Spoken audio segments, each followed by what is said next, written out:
Olá, meus amados irmãos e minhas irmãs em Cristo Jesus, que a paz do nosso Senhor e Salvador Jesus Cristo esteja sobre a sua vida, sobre a sua casa, a sua família. A você, meus amados irmãos, que têm sempre nos acompanhado em nossas mensagens, a você, minhas irmãs, que Deus possa te abençoar em mais essa oportunidade, que a paz de Cristo possa reinar no seu coração. Eu sou o pastor dos Carlos de Paula, da Igreja Cristã Nova Aliança em Petrópolis.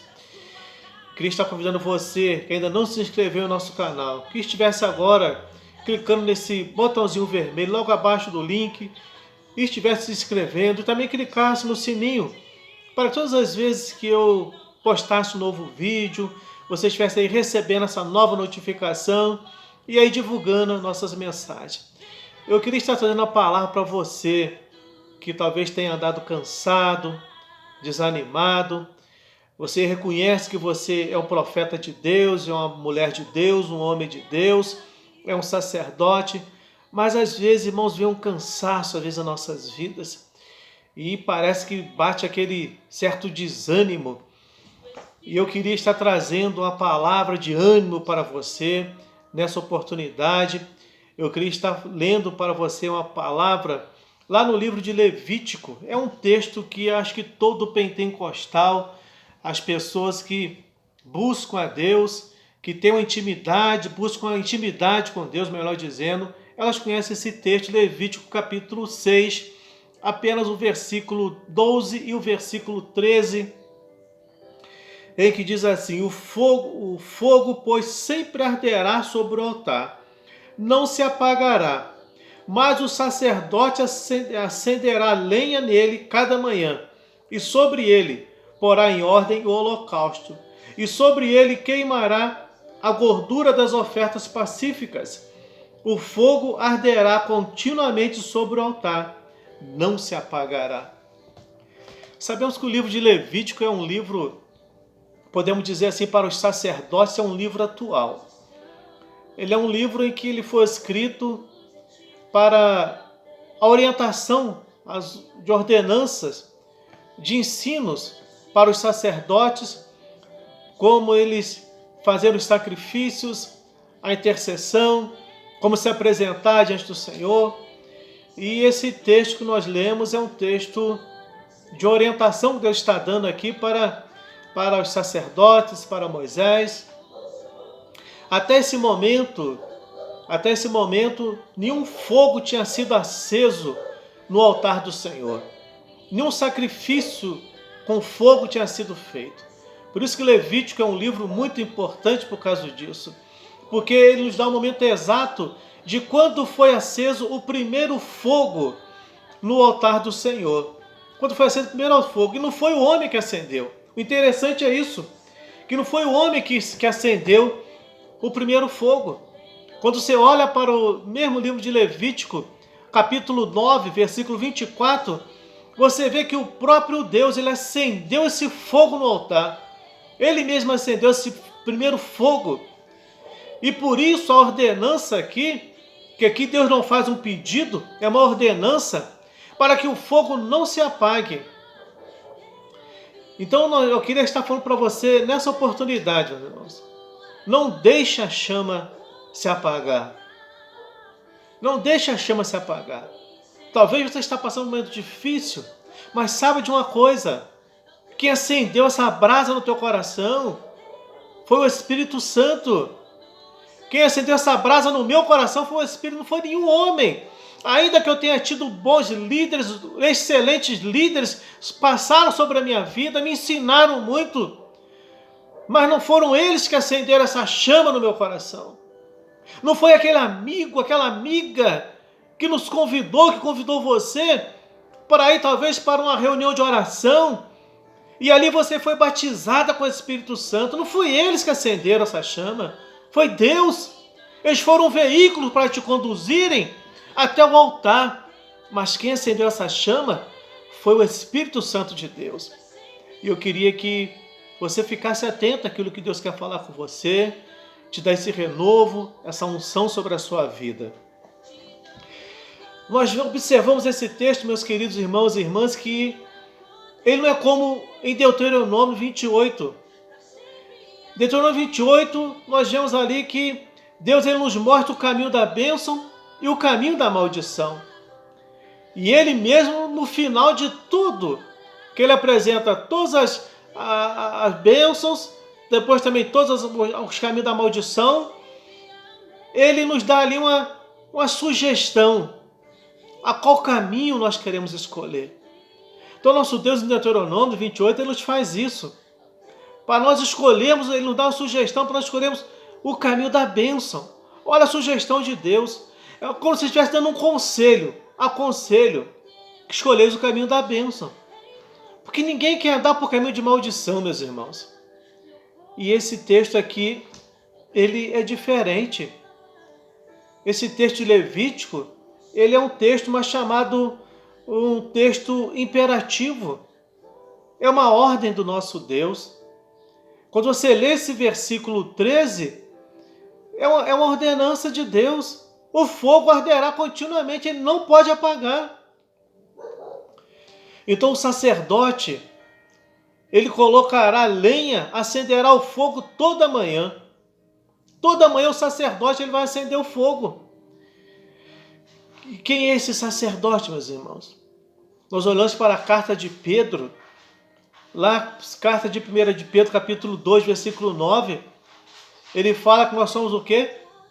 Nação santa, povo eleito, sacerdote. Nós somos esses sacerdotes. Nós somos esses escolhidos hoje, nessa geração, nesse século 21. Nós somos os sacerdotes, ainda que com vestimentas diferentes.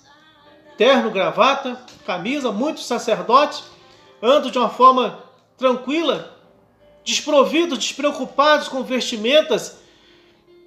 Mas nós vemos que alguns chegam ao extremo de colocar vestes sacerdotais. Hoje não se exige mais isso.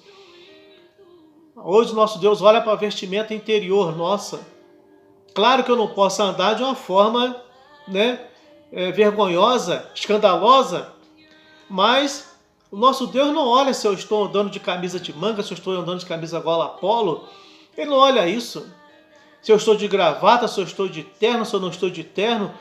Ele olha para mim como um sacerdote, para você como uma sacerdotisa, como uma mulher de Deus, um homem de Deus, uma mulher de Deus. Então, na carta de 1 Pedro 2,9, fala que nós somos esses sacerdotes. E ao mesmo tempo nós somos sacerdotes, nós também somos esse holocausto que nos oferecemos como sacrifício suave, vivo a esse Deus maravilhoso. Mas se o sacerdote não colocar a lenha no fogo, o fogo vai se apagar.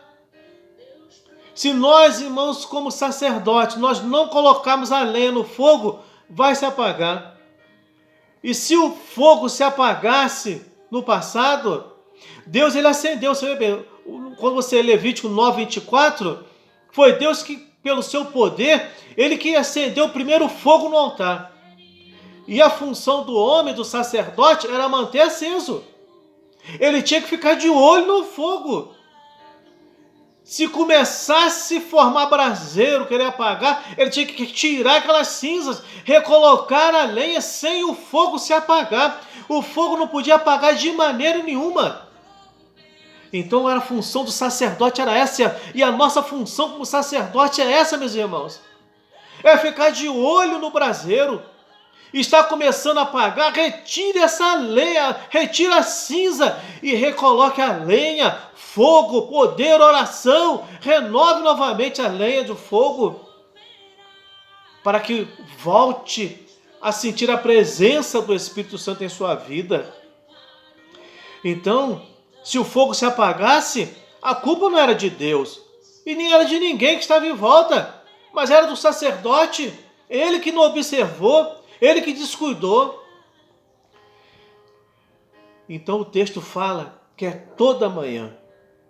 Toda manhã. E quando essa palavra fala toda manhã, meus irmãos, é como se ela nos fizesse a pergunta: quanto você quer de Deus? A gente olha assim e parece que ela nos faz uma pergunta: quanto que você quer de Deus? A gente olha, a gente olha dessa maneira. Colocar a lenha toda manhã, Quanto é que eu quero de Deus na minha vida? Você olha para a carta de Romanos, Romanos capítulo 12, é um dos textos bem conhecidos nosso, em que ele nos diz o seguinte, Romanos capítulo 12, versículo 1 e 2, rogo-vos, pois, irmãos, pela compaixão de Deus, que apresenteis os vossos corpos em sacrifício vivo, santo e agradável a Deus, que é o vosso culto racional. E não vos conformeis com este mundo, mas transformai-vos pela renovação do vosso entendimento, para que experimenteis qual seja a boa, agradável e perfeita vontade de Deus. Ora, nós vemos o que Paulo nos ensina nesse texto. Então aqui nos fala essa pergunta, o quanto você quer, o quanto eu quero de Deus. Não é o quanto eu preciso de Deus. Muitas vezes as pessoas elas entram por esse caminho. Quanto que eu preciso? Não é o quanto eu preciso de Deus, mas sim o quanto eu quero de Deus na minha vida. Você já se fez essa pergunta, meus amados irmãos, minhas irmãs queridas? O quanto você quer de Deus na sua vida?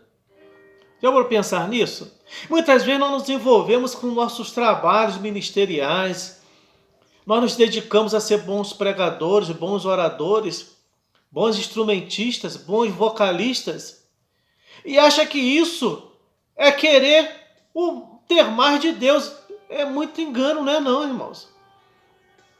Eu só provo o quanto eu quero mais de Deus quando eu procuro me aproximar mais dele. Procuro mais meditar na sua palavra. Procuro passar mais tempo na oração. Me dedico a mais tempo de oração. Me dedico mais a me santificar, a me consagrar para esse Deus. Isso é que diz o quanto eu quero mais de Deus na minha vida. Não é somente o ponto que eu me preparo para ser um bom pregador, um bom professor, um bom orador, ser um bom instrumentista, como eu disse, um bom vocalista de uma banda, de um ministério de louvor. Muitas vezes eu faço isso, a gente não estou nem glorificando a Deus, mas eu glorifico o Senhor quando eu procuro saber o quanto eu quero mais dele na minha vida. O quanto eu tenho que me esvaziar de mim para que ele possa preencher esses espaços dentro de mim. Quando eu me relaciono com Deus, eu me revelo para Deus, falo, Senhor, tire mais de mim e coloca mais de ti dentro de mim. Aí sim, eu estou procurando saber o quanto eu quero mais de Deus na minha vida. É quando eu vou me renunciando a mim mesmo, renunciando às minhas vontades, renunciando às minhas práticas pecaminosas, renunciando aos meus egos, aos meus desejos. Aí eu vou entendendo,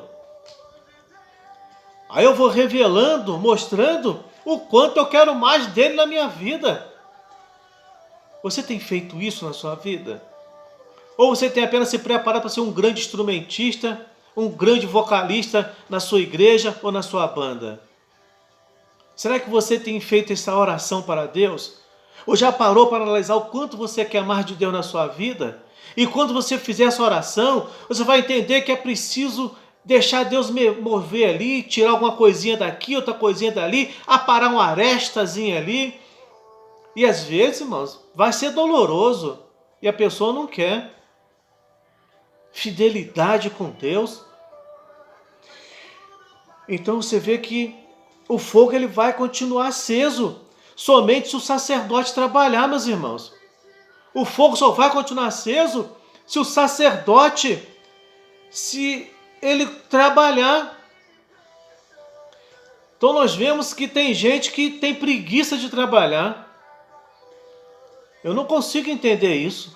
Pessoas preguiçosas que não gostam de trabalho. Você vê que o sábio Salomão, ele deixou uma palavra, vai trabalhar o preguiçoso como as formigas, para não ser pesado para o teu próximo. E nós vemos que tem pessoas que têm preguiça de trabalhar. E tem gente, pasme você, meus queridos irmãos e irmãs, que tem preguiça de orar, tem preguiça de ler a Bíblia.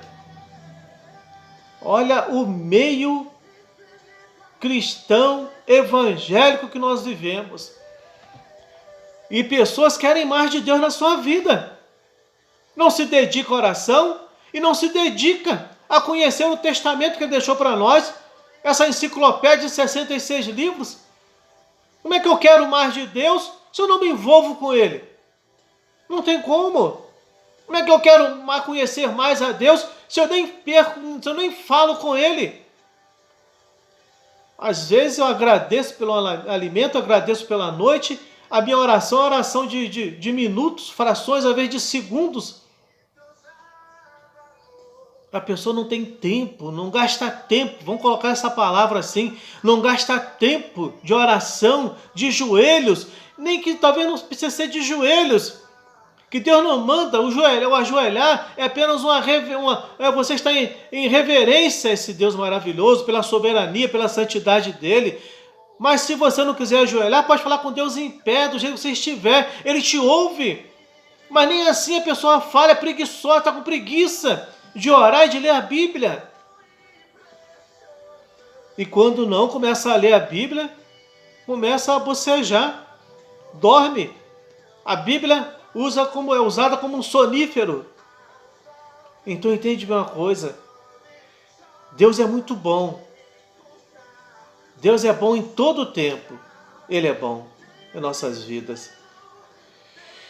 Deus é tão bom que esse fogo consome qualquer coisa. Qualquer coisa que você joga nesse fogo santo, ele queima. Você joga a Bíblia, ele consome Bíblia. Você joga adoração, ele consome adoração. Você joga louvor, ele consome louvor. Então esse fogo, ele consome tudo que você joga ali. Você joga ação de graça, ele consome essa ação de graça. Aí você diz, pastor, eu estou atribulado, não estou conseguindo nem orar. Então o que você faz? Joga a tribulação. Ele queima do mesmo jeito. Joga no fogo de Deus, no altar de Deus, no fogo santo de Deus, essa tribulação, essa preguiça. Ele vai queimar isso, o fogo santo vai queimar tudo isso. Aí você fala, mas pastor, eu estou em pecado, eu cometi um pecado. Joga o pecado no fogo. Fala, Senhor, queime esse pecado, queime esse mal na minha vida. Você está jogando no fogo santo, ele vai queimar isso, ele vai consumir. Porque o Espírito Santo, ele é fogo consumidor, ele consome tudo. Então é só você jogar isso. Joga o pecado no fogo consumidor que ele vai queimar. O Espírito Santo, ele vai queimar todo esse mal na sua vida. A Bíblia diz que há um fogo dentro de você. Há um fogo dentro de nós. E quem é que pode apagar isso? Ninguém pode apagar esse fogo. Mas eu tenho que fazer o quê? Como diz a palavra de Deus. Levítico 6.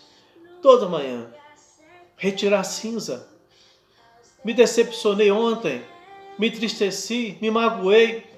Alguém me aborreceu. Alguma coisa tirou você fora daquele eixo cristão. Retira essa cinza. Retira essa cinza.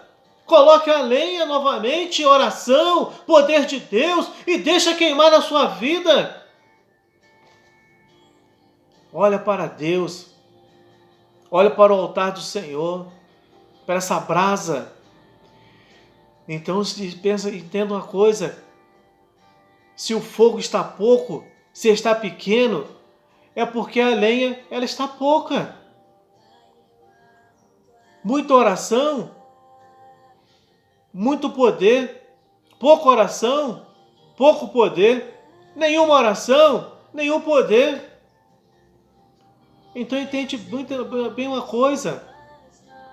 Colocou muita lenha, vai ter um fogaréu na sua vida, fogo santo. Pouca lenha, vai ser pouco fogo. Desânimo, às vezes o desânimo vai abatendo.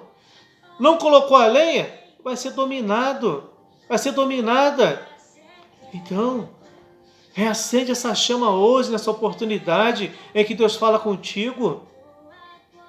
Se este está apagado, se você já não tem mais o prazer, mas o ardor no coração, não sente mais aquela presença do Espírito Santo, há quanto tempo você não fala mais em mistério?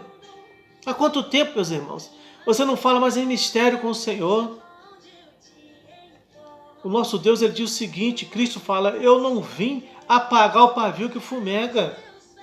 Não foi o que ele disse? Eu não vim apagar o pavio que fumega. Você imagina, já viu um pavio fumegando? Ele está lá no final com a brasinha, só sendo aquela fumacinha. Cristo não veio apagar, ele veio reacender. Então ele quer reacender essa chama no teu coração, na tua alma. Então o que precisamos para isto é refazer o altar. Refazer o altar. Se você sente que não há fogo dentro de você, constrói o altar de Deus. Constrói o altar. Que Deus vem como um fogo sobre você. Reconstrói esse altar. Para que Deus possa renovar a presença dele na sua vida. Atos capítulo 2, versículo 3 e 4 nos fala de duas coisas diferentes e importantes na vida de um cristão.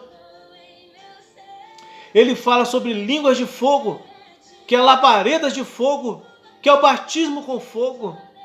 E fala de línguas estranhas, de novas línguas. Você precisa ser renovado nisso novamente, desse poder de Deus sobre a sua vida.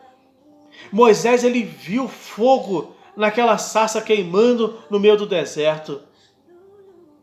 E Deus disse para Moisés, não se aproxime. Tira as sandálias, descalça as sandálias dos teus pés, porque o lugar que tu pisa é lugar santo. Aquele homem descalça, mas não eram as sandálias dos seus pés, não. Era o que estava no coração de Moisés. Ele havia matado um egípcio, enterrado um egípcio. Ele estava revoltado em ver o seu povo hebreu sendo sofrido, massacrado, escravizado dentro do Egito. E quem é que não se revolta com a situação dessa? E nós precisamos, irmãos, descalçar os nossos pés para nos aproximar do altar do Senhor, do fogo santo do nosso Deus. Esse fogo não vai vir se existir pecado, se existir mágoa, ressentimento. Então lança tudo isso no fogo santo do Senhor, lança tudo isso no fogo do Espírito Santo, que é fogo consumidor. Ele vai destruir tudo isso na sua vida e vai te renovar a tua fé, o ardor no teu coração. Então aquele fogo era o aspecto da glória de Deus que Moisés viu. E nós precisamos ver o aspecto da glória de Deus sobre nossas vidas nesses dias. A igreja não pode perder essa identidade com o Senhor, essa proximidade com o nosso Deus. Nós não podemos perder isso, meus irmãos. O que você teria hoje para lançar no fogo? Nesse momento em que você ouviu essa palavra. Você fizesse uma avaliação agora, dentro de você. Fizesse agora uma chamada introspectiva, uma viagem interior dentro de você mesmo, do emocional, do psicológico, no teu comportamento, as atitudes, tudo. Palavras. O que você teria hoje para lançar no fogo? Louvor, gratidão, palavra, adoração, ação de graças, tribulação, fraquezas, pecado. Lança nesse momento tudo no fogo, pois a Bíblia nos diz que Ele é fogo consumidor, irmão. Lança tudo no fogo de Deus nesse momento. Ele é fogo consumidor, Ele vai consumir tudo isso. Ele vai consumir todas essas coisas. E você vai ter uma vida com Deus, um renovo com Deus, a unção de Deus sobre a sua vida. Que Deus te abençoe, te guarde e fortaleça. Soberano Deus, eterno Pai, quero abençoar agora esse irmão, essa irmã. Meu Deus, que está passando por esse momento difícil, meu Deus eterno, em que já perderam esse ardor, essa chama no seu coração. Quem sabe, Deus, estão talvez mornos, ó Deus eterno. Perderam, meu Deus querido, aquela intimidade contigo. Já não sente mais a tua presença nos seus corações. já não falam mais em línguas, já não sentem mais o mover do teu Espírito Santo. Eu quero pedir, ó Deus, que nesse momento tu possa estar capacitando o teu servo, a tua serva, a remover a cinza do pecado, a cinza da mágoa, a cinza do ressentimento, a cinza da tristeza, a cinza, meu Deus eterno, dos maus pensamentos. Meu Deus, quero pedir que tu tire agora, meu Deus, essa cinza, que eles possam remover essas cinzas e recolocar a lenha, para que o fogo santo seja renovado na sua alma, no seu espírito, meu Deus eterno. Abençoa agora esse irmão, essa irmã, abençoa esse lar, essa família, que eles sejam renovados pelo poder do nome de Jesus. Eu oro, eu os abençoo agora, pelo poder do nome de Jesus. Amém. Que Deus te abençoe, te guarde, te proteja, te fortaleça e te dê a cada dia a vitória sobre a sua vida, em nome de Jesus.